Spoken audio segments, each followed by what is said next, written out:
નરોડા વિસ્તારમાં પેટ્રોલિંગ દરમિયાન પોલીસે 12 બોર હથિયાર અને 5 જીવતા કારતૂસ સાથે એક આરોપીને ઝડપી લીધો છે। તપાસમાં હથિયારનું લાયસન્સ નકલી હોવાનું બહાર આવ્યું છે।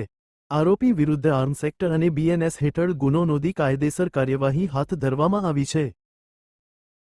ગઈકાલે સાંજે નરોડા પીઆઈ શ્રી પીવી ગોહિલ અને એમની ટીમને એક બાતમી મળી અને એને આધારે આ એક આરોપી વિક્રમસિંહ જગદીશસિંહ ચૌહાણ જે મૂળ યુપીના રહેવાસી છે એની ધરપકડ કરી છે અને એને પાસેથી એક 12 બોર ગન અને 5 જીવતા કાર્ટ્રીજ અને એક ફેક લાયસન્સ મળ્યું છે।